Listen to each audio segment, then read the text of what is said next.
Estas son las noticias y los indicadores económicos más importantes del día de hoy. La guerra contra las drogas ha fracasado, dijo el presidente Gustavo Petro ante la Asamblea de Naciones Unidas.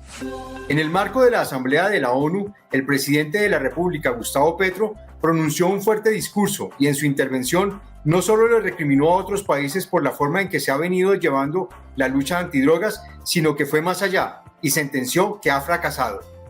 La culpable de la adicción a las drogas no es la selva, sino la irracionalidad de su poder mundial. En este sentido sentenció: por ocultar la verdad, verán morir la selva y las democracias. La guerra contra las drogas ha fracasado. La lucha contra la crisis climática ha fracasado. Mientras dejan quemar las selvas, mientras hipócritas persiguen las plantas con venenos para ocultar los desastres de su propia sociedad, nos piden más y más carbón, más y más petróleo, para calmar la otra adicción, la del consumo, la del poder, la del dinero. ¿Qué es más venenoso para la humanidad? ¿La cocaína, el carbón o el petróleo?, señaló el jefe de Estado ante la Asamblea de la ONU. Se inicia el aumento progresivo del precio de la gasolina. Se incrementará en 200 pesos en octubre. El Ministerio de Hacienda confirmó que en octubre la gasolina subirá 200 pesos, mientras que el ACPM se mantendrá tal cual como está, con el fin de no afectar los precios al consumidor y disparar aún más la inflación. De esta manera inicia la senda de aumento en el precio de la gasolina que anunció el presidente Gustavo Petro la semana pasada. Se mantendrá un incremento en el precio de la gasolina de 200 pesos mensuales de acá a final de año y seguirá el año entrante sin definirse todavía su valor. Por este año el ACPM no se va a aumentar, entre otras cosas porque se va a cambiar la fórmula para tener en cuenta el diésel biológico, es decir, el biodiesel, con lo cual no se necesita aumentar el precio, dijo José Antonio Ocampo, ministro de Hacienda. Si no se toca el precio de la CPM, no vamos a resolver la mitad del problema fiscal, advierte Fedesarrollo.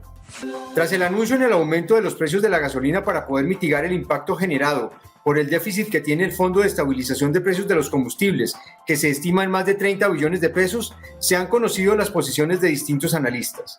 Luis Fernando Mejía, director de Fedesarrollo, señaló que aunque considera valiente la determinación de subir los precios de la gasolina, el ACPM responde por la mitad del problema fiscal. Insiste en que se deben hacer incrementos graduales del precio. No hay que olvidar que la mitad de la demanda de combustibles en el país proviene de la CPM, así que si no se toca el precio de la CPM, pues no vamos a resolver la mitad del problema fiscal. Me parece razonable, por ejemplo, pensar en que la gasolina aumente un poco, más proporcionalmente que el aumento del diésel, para evitar este problema inflacionario de segunda ronda. En los indicadores económicos del día, el dólar se cotizó en promedio a 4.420 pesos con 82 centavos. El precio del petróleo hacia las 2 de la tarde se ubicaba en su referencia Brent en $90 con 55 centavos por barril y en la WTI en $84 con 19 centavos.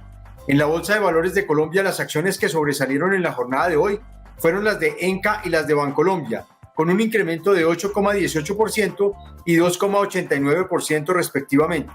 Mientras tanto, las acciones que cayeron fueron las de Fabricato y las de Grupo Aval, que se contrajeron menos 14,29% y menos 7,34% respectivamente. En otras noticias, Monómeros quedó en manos de Nicolás Maduro. La Superintendencia de Sociedades respondió a un recurso de última instancia y confirmó los actos administrativos con los cuales se ratifica el equipo nombrado por Nicolás Maduro en la empresa Monómeros. Con ello se diluye el conflicto que se presentaba por la existencia de otra junta nombrada por el presidente interino de Venezuela, Juan Guaidó, que era reconocido por Colombia en la administración de Iván Duque. Con la decisión, la empresa productora de fertilizantes, que proporciona cerca del 40% de lo que requiere el campo colombiano, queda en manos de Maduro, pero se abre una serie de interrogantes. El primero, ¿cuál será la relación con Estados Unidos? Pues el gobierno venezolano de Maduro está sancionado por ese país y Monómeros opera bajo una licencia de la Oficina de Control de Activos Extranjeros OFAC, concedida hasta junio de 2023. La segunda inquietud es si Colombia avanzará en su decisión de comprar Monómeros, como se ha planteado, y a partir de qué figura. ¿Se girará directamente los recursos a Venezuela o le prestará a través de Bancoldex o el Banco Agrario dinero para financiar sus proyectos para que luego puedan ser convertidos en acciones? Todo está por definirse en el caso de Monómeros. Estas fueron las noticias y los indicadores económicos más importantes del día de hoy. Nos encontramos de nuevo mañana.